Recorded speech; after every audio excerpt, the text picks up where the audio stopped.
So I have bought another broken Alfa Romeo. Again.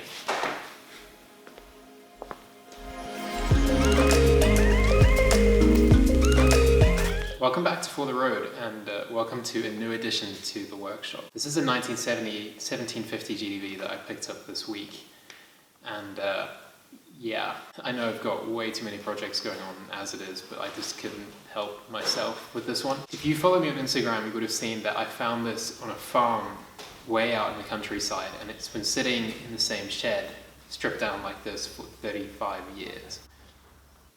How I found it was one of these things that, this sort of thing seems to happen to me quite a lot, was I was at a coffee shop driving the Julia. That's my daily driver. And this guy came up to me, his name was Neil. Neil, if you're watching this, thanks again. He came up to me and said, if you're into vintage Alfa Romeos, I have one sitting in a shed on my farm, and it's been there, stripped down in bits since 1983, but all the parts are there. And he kind of admitted to me that, hey, he didn't think he was ever going to finish it, so would I be interested in buying it? So of course I said, because I can't help myself, I said, yes, I'd love to come and have a look. And I went to go and see it, and this is what I found. A relatively rust-free, I mean, it's got some rust, you know, in the usual spots, floor, sills, but it's so minor, it's really not a difficult repair. Anyway, so I found this covered in dust, sitting in a shed where the roof was starting to leak, and so it really had to get out of there. And like you said, all the parts were there, and I've gone through and looked for everything, and I've managed to find all the parts except for the splash guards that go in the front of the car here. That was it. That's all that was missing, which is pretty amazing considering it's been in bits for 35 years and somehow those bits weren't all separated. So let's take a closer look at my new project. Right, where to even start with this new project? The body, like I said, is pretty rust-free. It's got a little bit of rust behind the front wheels in the sills, like they all have. There's a little bit at the back. And then probably the worst of it is down here on the front valance. And that's it. There's some more on the other side. Yeah, there you go. And there's a little bit of rust in the driver's side footwell. You can see the daylight coming through there. But that's it, really. And I'm assuming there's some in the boot under the spare wheel. Like all 105 seem to have rusty spare wheel wells. This is not the original engine for this car. This is a 2-litre out of a Berliner. That is the original engine, and it matches the little build plate that's in here. See, model number, it's a 1750 model, engine number 95800, and that's the engine number on the side of the block. In here, it's really complete. It even has some interesting little details. It's really difficult to find these original washer bottle tops that with the side exit, all that kind of good stuff. It has the build plates in it. That's a South African assembly plate. And yeah, all seems pretty original. Somebody got in here at some point and painted it all black, which is unfortunate. But if you pull up these, you can see the original color under there. It's yellow. Yeah, so it's pretty nasty to look at, but it's actually in good shape overall.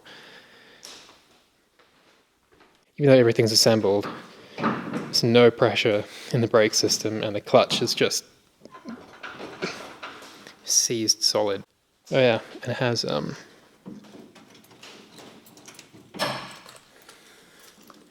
original keys in this little plastic sleeve. That's very cool. That's very 70s. There are some dents in the roof from somebody obviously storing stuff on top of it, mainly in this corner here. The dents in the roof are pretty minor. Somebody must have stored something on top of this car during its 35 years in the shed.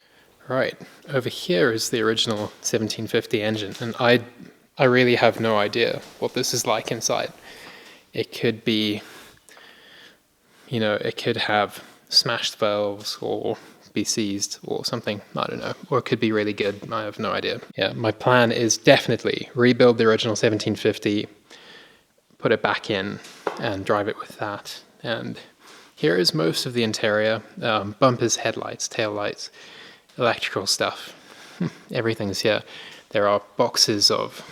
I kind of just went through everything and found all these little bits and pieces. These are... there's a lot.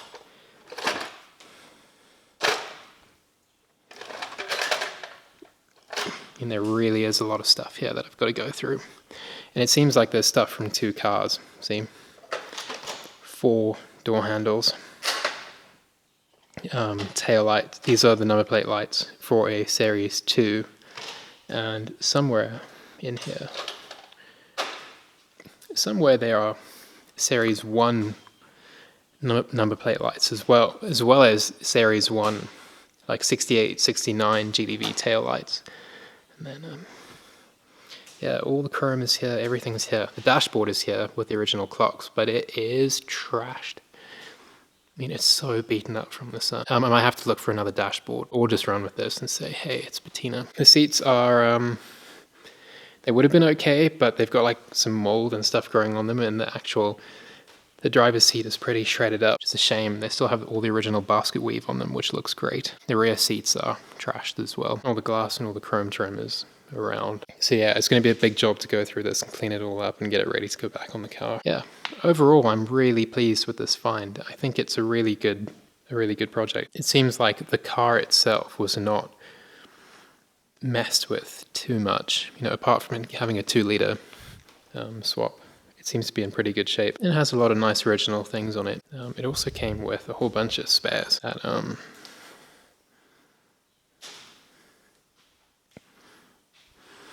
back here, like it has all in the old boxes, stuff to rebuild the brake master cylinder and the brake boosters and loads of different stuff.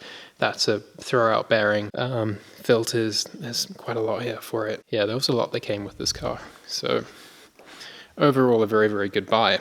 Right, so what is my plan with this beat-up Alfa Romeo GTV? I'm going to turn this into a rat rod. I'm not going to restore it. I'm not going to make it perfect. I just want something that's fun to drive and that I don't have to worry so much about the paint, or like I can leave it in a car park somewhere and no one's going to mess with it, and I can drive on dirt roads and it doesn't matter. The whole point of this is going to be a car that is fun to drive and is low maintenance and is also low stress. I don't want a perfect example of a GTV that only goes to car shows or anything like that. I don't want something that I actually have to worry about the paintwork on it at all. I actually want a car that's like super minimal, that's low cost and high fun. That is the whole idea behind this car. So no, I'm not going to paint it.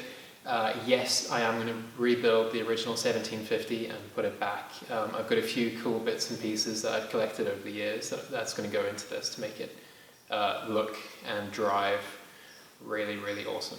Yeah, basically I want this to be the kind of car that I could go and do something like the Coastal Range Rally with, like in a year or two, something like that, ship it out and enjoy it. Yeah, I'm not going to do anything to this car that's going to make it difficult to put it back to perfectly original at some point. So, like, I'm not going to go and seam weld the chassis and weld a roll cage into it or anything like that. I'm not going to cut up the original seats and that kind of stuff. I'm not going to get rid of the original dashboard. I'm going to keep it built to such a way that it is still, like, if somebody in a few years wants to buy it from me and restore it as a perfect example of a GTV, they can do that. I'm not going to do anything that's going to get in the way of doing that.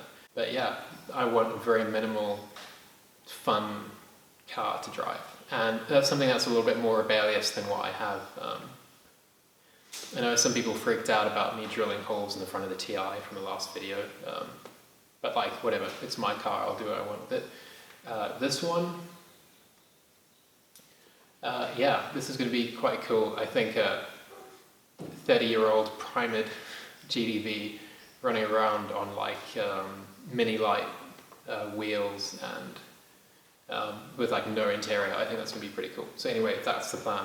I'm not getting into this right now because 2 days from now I have a 2,500 mile road trip coming up in the TI, which I haven't prepped it for yet, so I've got to get into that. As soon as I get back from that road trip, we'll be getting stuck into this and back into the 64 and the 73. So there's a lot of stuff coming up. Thanks for watching For the Road. Yeah, thanks for watching For the Road. If you don't follow me on Instagram, I'm Jethro James Bronner. I put a lot of stuff up just daily of like what I'm doing. And yeah, and my hashtag for road tripping in Alphas is Alpha Road Trip, so follow that one as well. Cool. I'll see you guys in the next video.